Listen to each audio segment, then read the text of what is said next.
In this clip from RMDS Lab's 2020 ARM Data Conference, Senior Data Scientist Aaron Richter provides Python tools for scaling data science.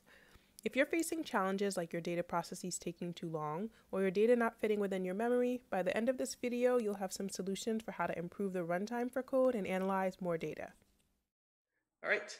Hello. Thanks everybody for watching this talk, and I'm super excited to participate in the IM Data Conference. We're talking all about Python tools for scaling data science, and I'll talk about which tools in just a second. A lot of my background has been in like big data and kind of distributed computing. I did a lot of work in the past with Spark. Now I focus a lot of my work in the kind of Python native ecosystem, and we're going to be talking about tools like DASK and Rapids today. So first of all, just like a preface is like, why is this even a problem? Why do we need to actually scale data science? And then we'll talk about some two really exciting tools, namely DASK and Rapids to do so.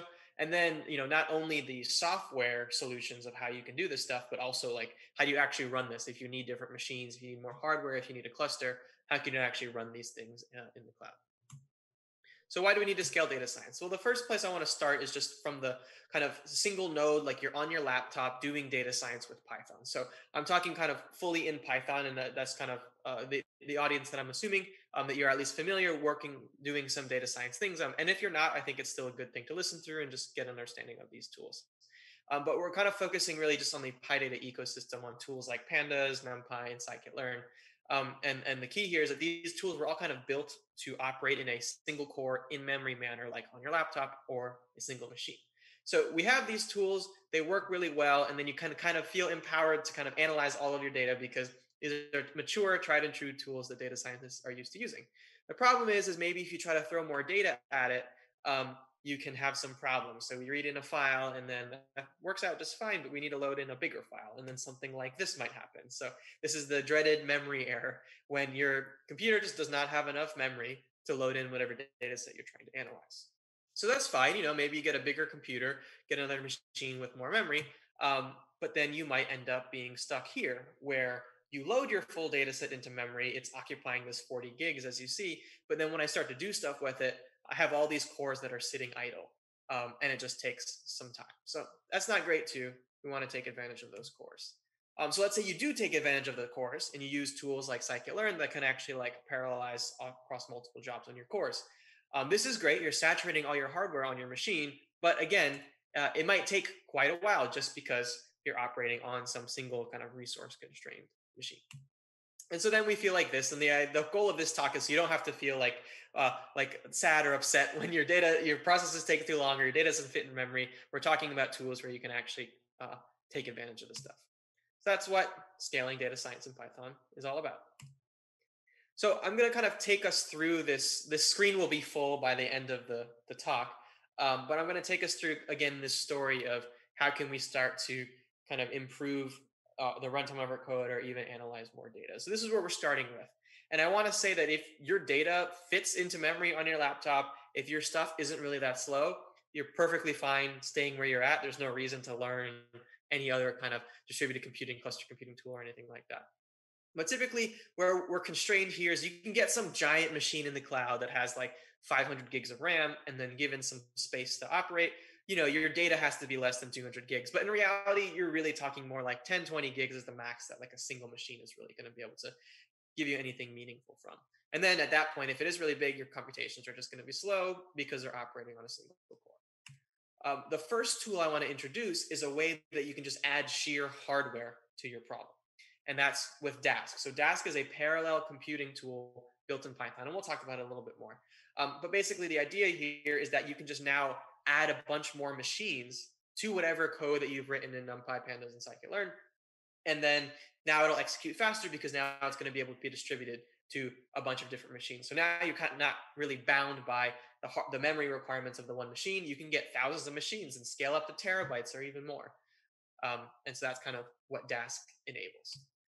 So from the perspective of like what is DASK and like why was it created and stuff, the base concept of DASK is a distributed computing based on task scheduling.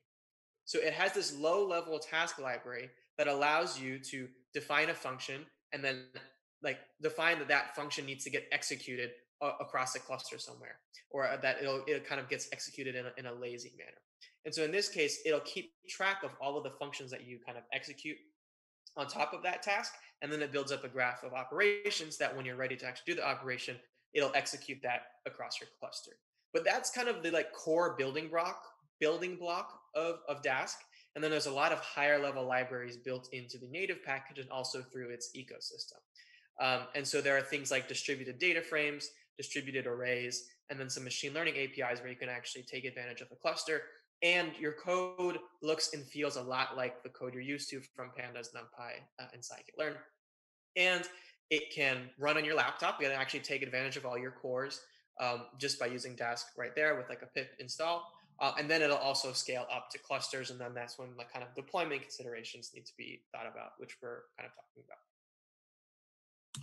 So here's just a visual example of what I'm talking about is Dask actually for arrays and data frames actually parallelizes the common objects that we're used to using. So a Dask array is actually a collection of NumPy arrays, and Dask handles the orchestration and distribution. So you're working with something that looks and feels just like a NumPy array.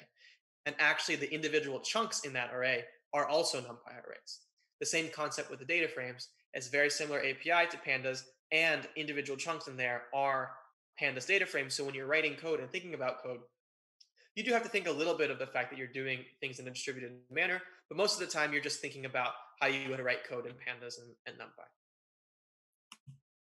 And then you can, so this is the code that I'm showing here is an example of that low-level Dask delayed interface, which basically is you wrap functions that do arbitrary Python processes, and then Dask keeps track of that graph of tasks, and then it'll only compute it when you ask it to, because it could be that all the things that you're doing don't really fit into memory or need to be distributed across a cluster. And this GIF here is an example of a hyperparameter grid search that is executed with Dask. Dask will kind of figure out all the data splitting, do all that as much as it can in parallel, and then it'll train models, and then it'll give you back the results. So when we talk about like distributed and parallel computing, Spark might be a tool that people might be familiar with, or at least have heard the name. It is an older tool, kind of came out of the kind of Hadoop ecosystem, more on the data engineering side of things. And I kind of always like to mention and talk about Spark. So Spark is built inside of Scala. So if you're someone who's like a Python developer, there is a Python API, but when Spark code is executing, it actually is getting translated into Scala. And then if you get errors, it's coming back, and it might be kind of harder to kind of debug or harder to contribute to that. Also, everything inside of Spark has a data frame, Spark has a machine learning library, but it's its own library. So that means if you have existing code already inside of scikit-learn and NumPy and Pandas, you have to rewrite your code for it to work in Spark. And then there's a lot of things that just because of the way that Spark's programming model is based on MapReduce, it's not even possible to do things. And so a key thing is multi-dimensional arrays. So like that Dask array type object, there's nothing like that in Spark. It's not really possible to build that because of its programming model. And then the machine learning parts, some of it is currently not a great experience, in my opinion. But we'll still kind of keep talking about Dask today. So here's a case study that I worked on at Saturn Cloud, the company that I work for, where we did a hyperparameter tuning exercise. And we actually started off with like a single node scikit-learn situation. So the idea is that a data scientist writing code as they're used to, and then scaling that up either by rewriting the code completely into Spark, which kind of takes a lot of code, or kind of attaching Dask. And if you go to look at the code for this example, the Dask code only has like 3 or 4 code changes from the scikit-learn code, whereas the Spark one was a kind of a full rewrite. But the key here was just by adding 20 nodes on a cluster, Dask was able to run 180 times faster than the scikit-learn version for a 400 item grid. So that's 1,200 models being trained across that threefold cross-validation. So you can check out the code, check out the article for more information. I don't really have the time to dive too deep into this, but hopefully at least that gets you intrigued and interested to see how with only a handful of lines of code changes, your code can actually execute over 100 times faster. Okay, so we're just keep that Dask stuff in your head. We're now going to pivot to the other direction. And so Dask was a tool for scaling out, for adding cluster computing to your code. Rapids is a tool that actually pushes these computations to the GPU. And so it's not actually for deep learning like TensorFlow and PyTorch are. Those are the tools that GPUs have traditionally been used for. Rapids actually does the data science work like arrays, data frames, and machine learning on the GPU. Visit grmds.org to hear Aaron's full talk. Through the link in the description, you can take advantage of a complimentary premium 1-month membership to access all of the talks from I'm Data Conference, webinars, online courses, workflow collections, datasets, and much more. Visit us at grmds.org and don't forget to like, comment, and subscribe if you enjoyed this video.